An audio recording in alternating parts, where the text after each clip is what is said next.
Hello guys, welcome to my vlog. Siyempre, ang content natin ay about sa mga produktong nakukuha natin sa ating mga garden.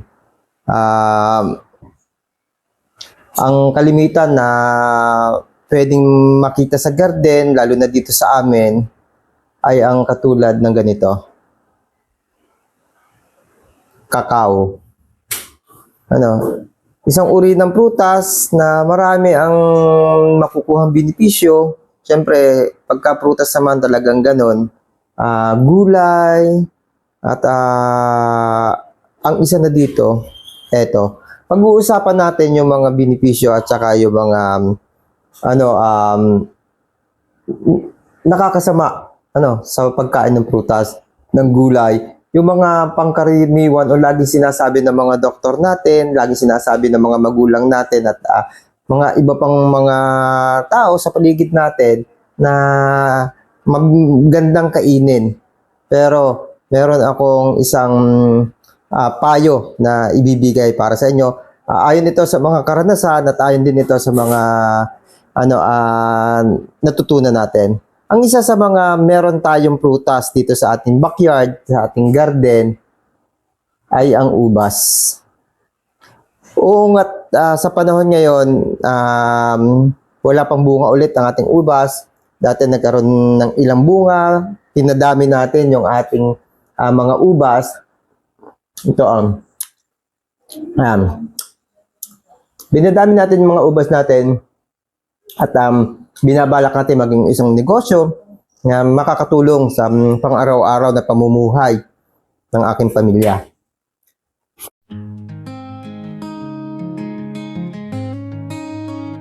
Bahagharing makulay dito sa silangan. Ganda mo'y gusto kong makamtan. Kailan ka masasala o makapitan? Pangarap ko ika'y aking mahagkan. Paraiso dito sa aking kapaligiran. Berde at luntian, magandang mastan. Pagbukat liwayway sa silangan. Kanluran ng paglubog naman ng araw. Mula pagsilang, ikaw ang aking karamay. Ikaw rin ang kalaro sa maghapon.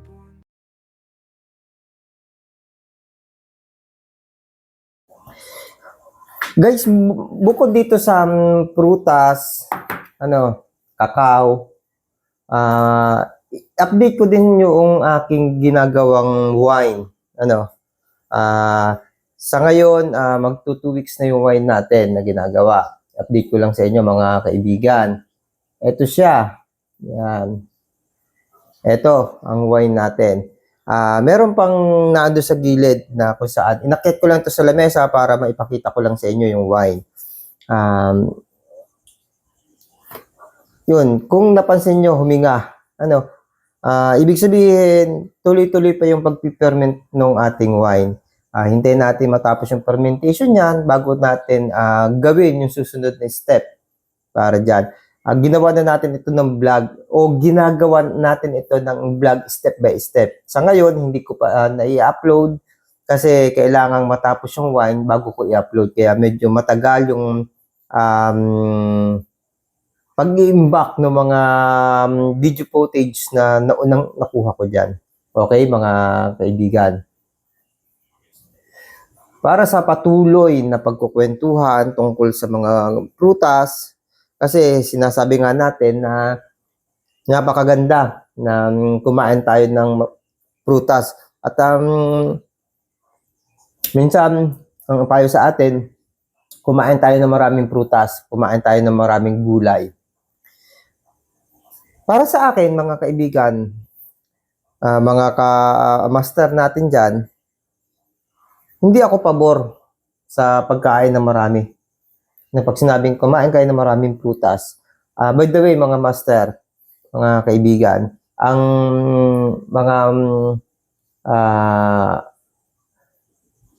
Kakao na ito ay gagawin kong wine. Tingnan natin kung i-vlog ko pa ba yan o ano, pero syempre para makita nyo kung paano yung proseso ng paggagawa ko ng cacao wine, siguro i-vlog ko na rin. I-vlog ko na rin, papakita ko na rin sa inyo. Ang nagiging problema ko lang kung bakit iniisip ko na ipakita ba sa inyo ito o gawin ko na lang basta. Kasi iniisip ko mapupuno yung aking memory ng cellphone. Cellphone lang kasi yung ginagamit kong pang-vlog. Kaya yun, nagdadalawang isip ako na i-vlog ko ba ito?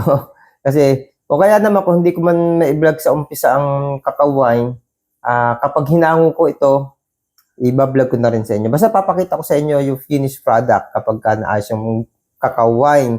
Ang procedure din naman ng paggawa ng cacao, ganun din sa paggawa ng ng apple wine na ginawa ko. Ang kakaiba lang, hindi ko ito iluluto na katulad nung apple wine.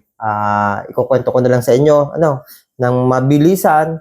Ang gagawin ko dito, pagkakuha ko ng mga buto na mayroong lahod, may lahod to may laman yung buto. Ang tawag dito sa amin lahod. Ibababad ko siya ng overnight. Kapag ibabad ko ng overnight, meron akong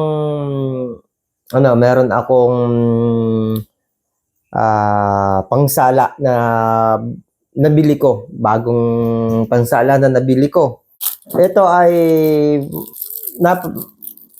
para siyang screen na mesya na parang yung salaan pero napakanipis, tapos bag siya, bag. Nakita ko ito sa Shopee.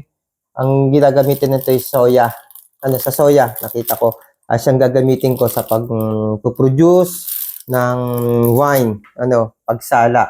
Ilalagay ko dito, tapos ibababad ko sa isang ganito. Sa isang lagay natin ng ito, ganito. Ayan, container na ganyan. Diyan ko ito ilalagay, mga kaibigan. At pag naka 24 hours,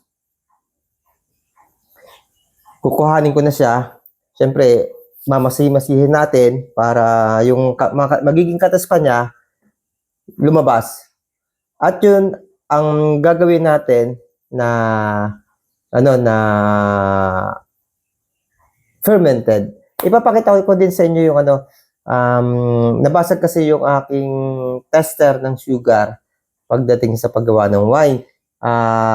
Nagawa ko na ng paraan, nakabili na ako ng bagong pang-test ng sugar content. Pakita ko muna sa inyo yung hindi ko alam kung napakita ko ito sa inyo na dati, kaya papakita ko ulit sa inyo, Yan. Yan ko lang, baka yan. Tanggalin natin. Pare-pares yan. Ito sa alcohol content. May tatlo tayong pang-test ng alcohol. Gravity. Yan, ito pa. Tapos may temperature tayong pang-test para makita natin kung yung paglalagay ng yeast sa ating liquid ingredients ay tama sa temperatura o match. Ito, mga master. Yan.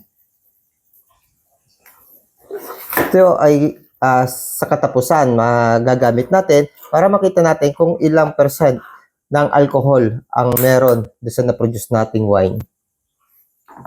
Sa umpisa itong gagamitin natin kasi parang gano'n sa pinakita ko sa inyo mga master, yung collect yung reading nung sugar dun sa ginawa ko dito sa wine na to.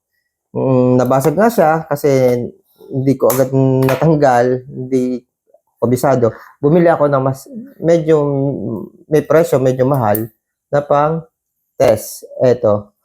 Yan. Mga master. Yan. Dito ilalagay yung liquid. Tapos gaganon. Tapos sisilipin natin. Yan.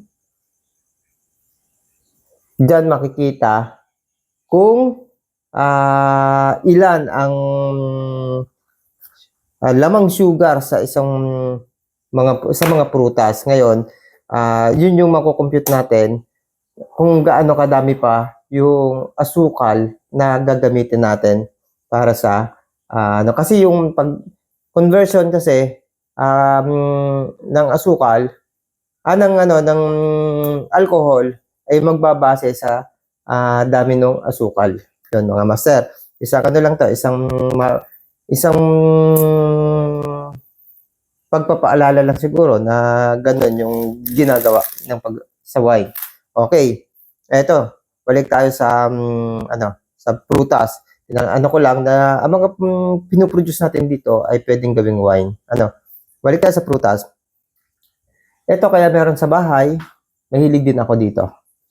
Mahilig akong kumain ng kakao. Kaya meron din akong mga tanim na kakao.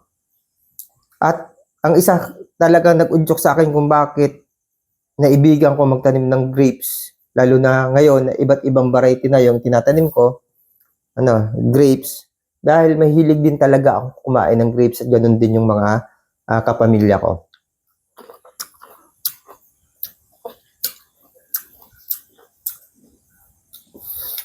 Ang pagkain ng anything na prutas din napakahilig ko. Kahit anong klaseng prutas, talantakan ko yan.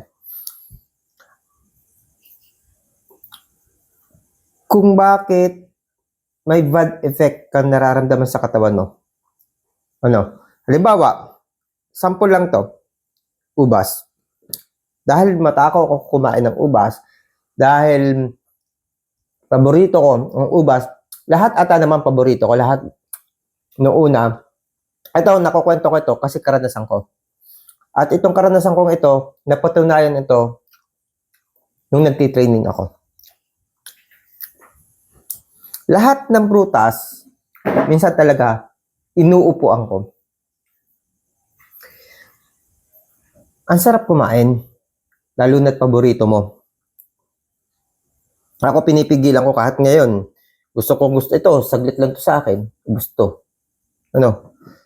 Hindi ko, pinipigilan ko sarili ko na kainin siya kasi may bad effect. Ito yung nararanasan nyo minsan kapag kumain kayo.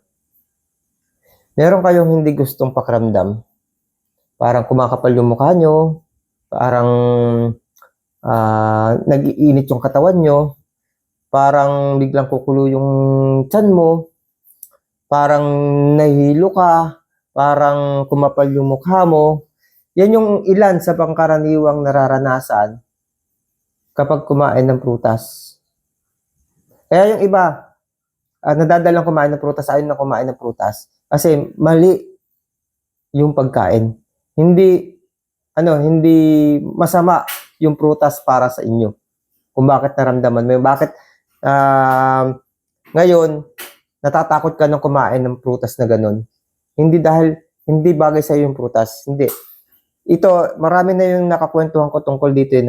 Pag may prutas na kaharap, ayaw nilang kumain kasi nga merong karanasan silang hindi maganda doon sa pagkain. Ay, hindi, ayaw ko niyan kasi ganito, ganyan. Nag-aano ako sa ganyan. Kasi dahil, isipin nyo ang prutas, din yan, parang gamot din yan, na hindi pwedeng ma-overdose tayo. Ibig sabihin lang, kaya mo naramdaman yung bad effect na yon sa katawan mo dahil nasobrahan ka sa isang pagkain. Ang pagkain ito, kaya ako sinabi sa inyo itong yung wine na piniperment ko ito, ginagawa kong wine, ginagawa kong suka, kasi ito yung mga pagkain na napakabilis i-ferment. Ibig sabihin, ang ating tiyan, kapag pinasok mo yung pagkain na yan, at sobra, mag-ferment yan. Hindi agad matutunaw yan. Yung mga effect na nararamdaman mo sa oras na kumain ka ng sobra, yun yung dahilan. Nag-ferment yung pagkaing ipinasok mo. Nagpiperment yung mga prutas. Yung mga prutas madaling magperment. Kita nyo yung ginagawang wine. Kita nyo naman eto, pag pinapalabas ko na itong paggagawa ko ng wine, umpisa pa lang, nung ilagay ko pa lang, nagpiperment na siya. Yung napanood nyo yung gumawa ko ng suka, di ba? Sa umpisa pa lang, pinakita ko sa inyo, nagpiperment na agad siya. Ibig sabihin, kung ginagawa ko itong wine, tapos kakainin ko ng sobra, ibig sabihin, pwedeng maging alcohol o pwedeng maging vinegar sa loob ng tiyan ko kapag marami yung kinain ko. Yung ilang oras. Hindi naman kasing lakas ng alcohol content na sinasabi ko sa inyo na itinetest natin dito.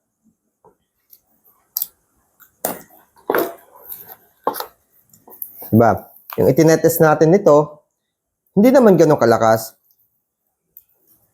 Kaya nga sabi nung matatanda na ang ubas, kapag ka naparami nakakalasing, yun yung sinasabi ko sa inyo na makakaramdam kayo ng ganun. Hindi dahil sa nakakalasing ng ito ay alcohol, ito ay alak. Dahil ito ginagawang alak. Nakasanayan lang natin na binibili natin sa market na alak ay gawa sa ubas. Kasi ito yung produkto, ito yung pangunahing produkto dun sa lugar kung saan may manufacture ng alak. Kaya yan yung kinasanayan na ginagawa. Pero lahat ng prutas pwedeng gawing alak. Lahat ng prutas pwedeng gawing vinegar. Ang prutas talaga napakabilis i-ferment. Yun lang yung dahilan. Nag-alcohol siya, kaya nakaranas ka na para kang nahilo, para kang kumapal ang mukha. Yun din yung pakaramdam nung umpisang umiinom ka ng alak. Di ba? Yun lang yun. Ngayon, hindi mo iisipin alak yung mo, mayroong sipa. Mayroong sipa ng anxiety sa katawan mo. Kasi, iba kung uminom ka ng alak, naramdaman mo yon, alam mo na hindi ka matatakot. Ang katawan mo, hindi matatakot sa karanasang nararamdaman mo. Bakit? Kasi, epekto talaga ng alak yung nararamdaman mo. Alam mong epekto. Pero kung kumain ka ng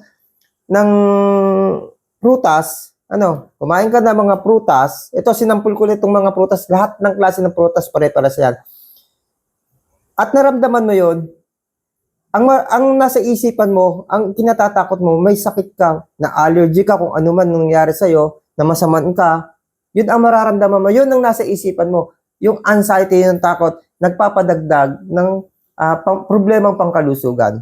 Yun lang yun, mga kaibigan. Kaya, ang payo ng inyong kaibigan, tamang pagkain lang, huwag dadamihan. Kasi, merong epektong sa katawan natin. Good and bad effect. Yun lang. Sana nakapaghatid ako ng kwento na karanasan at natutunan mula sa ating halamanan, sa ating garden, sa ating backyard, na ang mga prutas, ang mga gulay dapat nasa tamang pagkonsumo. Hindi yung sosobrahan mo, hindi yung dadamihan mo. Pag kumain ka nito, kailangan ang damihan mo tubig. Para mabilis siyang matunaw at the same time, hindi na siya mag-ferment. Dahil kapag hindi agad siya natunaw, inabot siya ng pag-ferment, yun yung mararamdaman mo para kang lasing. Bye-bye. God bless you.